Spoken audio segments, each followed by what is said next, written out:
The Google Pixel 4a, let's find out what's in the box.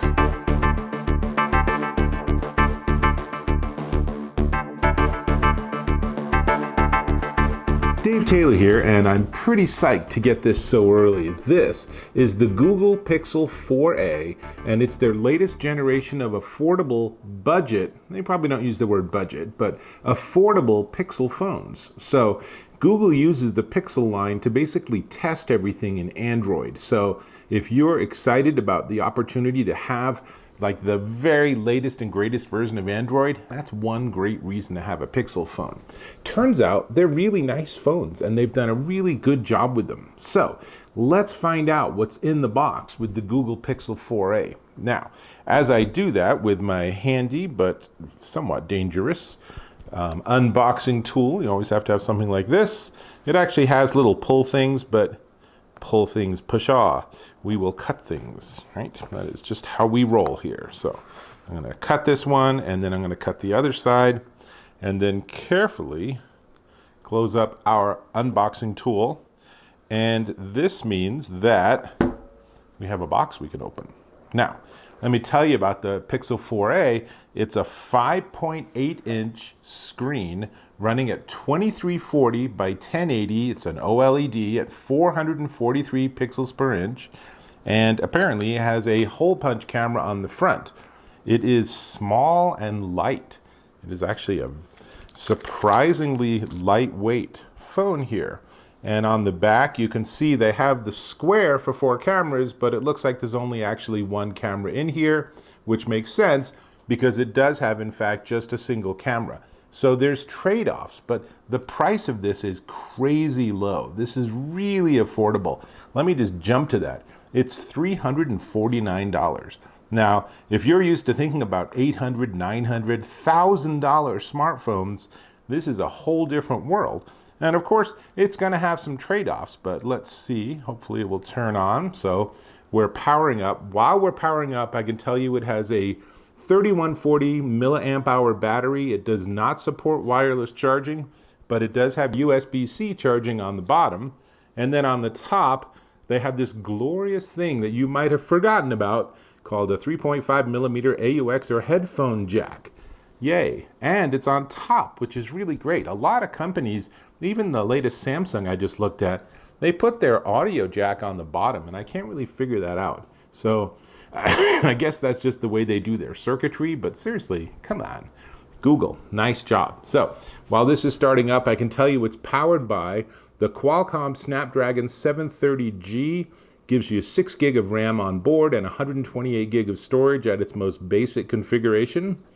The rear-facing camera is a 12.2 megapixel at f1.7, giving you a 77-degree view, 4K at 30 frames per second, 1080p at 30, 60, or 120 frames per second, so that gives you slow-mo, or 720p at 240 frames per second, which gives you super slow motion.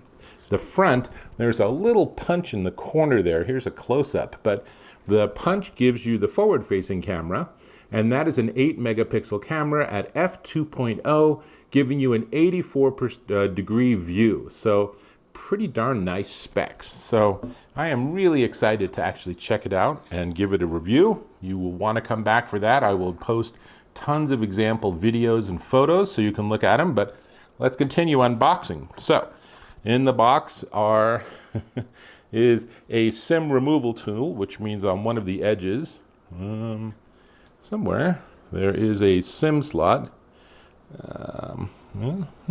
Oh, there it is. It's on the lower left side, so it's right here. So it's the SIM removal tool, super easy. And then in the box are 3 things. There is the wall plug. This is supposedly an 18-watt wall plug, which is a nice power level. It should charge pretty fast. And a USB-C to USB-C charging cable. And here's the one thing that they include that I really like. This is a USB-C to USB 3 adapter. Why would you want that?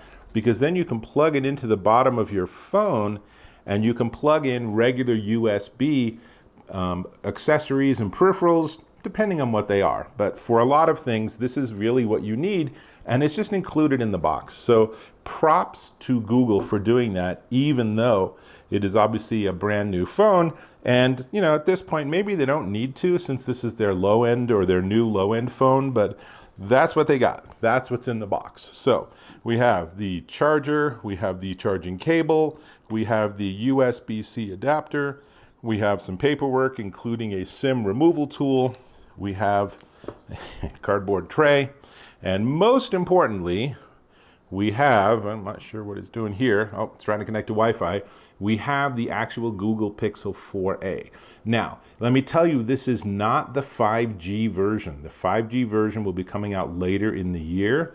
I don't know if there'll be any visual indication that it's different, but it has a really nice feel. This is a nice small phone.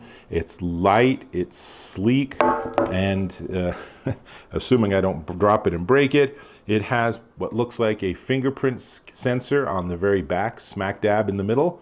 So they've just sidestepped that whole issue of trying to have it embedded in the screen, which seems like a lot of complication for nothing. And this is also much more sort of ergonomic, because you're going to have your phone and hold it this way anyway. So that's it. That's what's in the box. Google Pixel 4a. It's going to be priced at $349 at Amazon.com, at store.google.com, at a ton of different places. And it actually officially comes out on August 20th. So I obviously have a chance to look at it a little early, which is pretty sweet. And you'll want to come back and check out my full review. And heck, while you're at it, why not subscribe to my channel? Really appreciate when you do that. And that helps me gain access to all of this cool gear. So go ahead and subscribe, and I really appreciate that. So it is now checking for updates, which is kind of a miracle because I haven't connected to any Wi-Fi network, but we'll figure out what's going on. And with that, I'll catch you in my next video.